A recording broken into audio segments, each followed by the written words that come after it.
September 30 की नुमिदांग वायरमदा उरीपोकता लेबा tuition centre अमदा मचा लौबा चटपगी लंबीदा उरीपोकी बोतन सना हायर सेकेंडरी स्कूल मनाक्तगी अमुबा मचुगी बोलेरो तोंगदुना लाकपा सखंगदबा मियोय खरना फादुना पुखरागा ngasi फावबा लंगला लंगजिल खंगदना लेरिबा थौबाल अवांग लेकाई संजेनबम लेरक्तगी अकोइजम अंगौगी थौदोक असिगा मरी लेनना मखा ताबा खोंजंगीदमक ngasi JAC सेमख्रे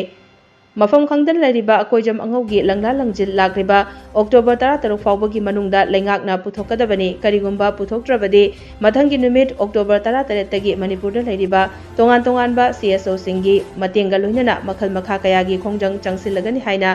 JAC ना लेंगाकता चेक्सिनवा थमलकले ngasi nungthil thawal awang lekai community hall da paumi singa unaba amada JAC gi co convener sanjenbam sorojini na haikibada akoijam angau sakhangdaba singna फाखरे हाइबसी इमुंग मनुंगना लेंगाकता वकतखिबा लेरे लोइनना तोंगान तोंगान बा लुपसिंगदा माबु फावा पुनबा लेरमलबसु थादोपिरकनबा हाइजबा लेख्रे अदुबु ngasiga thana numit 19 ni mapung phaраklaba फावबदा लेंगाकी नत्रगा मरी लेनबा लुपसिंगदगी करिगुंबा पाउखुम अमता पिरकबा लेद्री स्टेट असिगी मियामगी लंथुम अमसुंग पुनसी ngakchen ba haibasi leiriba lengak asigi daitani मरमदुना मफम खंगदना लेरिबा अकोइजम अंगौगी लंगला लंगजिल लेंगाकना निमित मंगानी की मनुंगदा पुथोकदबने मसी फावबदा लेंगाकना तुमिन्ना लेथोकलबदि JAC ना लमदम मसिदा लेरिबा तोंगान तोंगानबा CSO सिंगी मतेंगा लोइनना मखल मखा कयागी खोंजंग चंगसिलगनी हाइखि हौगिबा सेप्टेम्बर की तारीख 30 दा थवाल अवांग लेकाई सिदगी इम्फाल की हबोम मरक सिंथाम लेकाई दा भारागी युम अमदा लेइबा सिरी अकोइजम अंगौ महाक्सी हाइरिबा तांग 30 निमित असिगी निमिदांग वायरम पुंग 3 लोम ताबा अदाइदा मचानुपी ट्यूशन तवगी लौबा चटखिबदा इबोतोम सना स्कूल की मनाक अदाइदगी सखंगदबा मियोय सिंगना अमुबा बोलेरो अमदा तोंगगा लागा माबु मफम फारगा पुबिगरे मसी अखोइना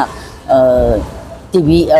कैमेरा की फुटेज दा मयाम पुनमना उरबनी मसी अखोइ लेबाक मयाम पुनमक सु लोइनमक खंगबिरबनी अदुबु अखोइ लेबाक थीरिजे ngasi फावबदा ngasi si अक्टोबर की तारीख 10 गा निथोइनी मसी फाव निमित 12 नि सुजलाबा सि फावदा हाइरिबा अखोइजम अंगौसिगी मरी मखोंग अमता खंबंगमदना लाई तारीख 2 दा अक्टोबर की तांग 2 दा अखोइ इम्फाल पुलिस स्टेशन दा अहानबदा सिंजमैदा अमदि हौजिना केस लो इम्फाल पुलिस स्टेशन दा लei हाइना ताजै मसिदा अखोइ मिसिंग रिपोर्ट अमा तौजगरे अदुबु ngasi फावबदा अपील कया अमा तौरे मागी इमुंग मनुंगना हौजि तोंगान तोंगान मफमदा अखोइ धरना ना चिंग मफमदना माबु टेक्ता कायदना थादोक पिरकनबा मणिपुर की लेजरीबा ऑर्गेनाइजेशन पुनमक्ता मदि मरी लेनो पुनमक्ता अखोइना हाइजदुना लाए अदुबु ngasi फावदा रेस्पॉन्स अमता कनामतगी माइकैदिगे ऑर्गेनाइजेशन अमतगी माइकैदिगे फंगबंगमदबसे अखोइ इमुंग मनुंगी ओइनदि ख्वाइदिगे लाइबक थीबनी मागी पिकलिबी मचा लेहौरी नुपी लेहौरी अहल ओइरबा मामा मचिन मनाव पुनमक हुजिकसे लेफम चाबुं खंगदबा हाइबदु ओइरे अदुना मरम ओइदना अखोइ ngasi थबाल अवांग लेकाई मागी हौफम पोफम साफम सिदा महाना इम्फाल दा भारागी युमदा लेजरगसु हाइरिबा मफम सिदा अखोइ मियामगी ओइबा मिफम अमा नुपा नुपी पुलप पुल्लगा अखोइ मिफम अमा पांथोक सरो मतुंगदा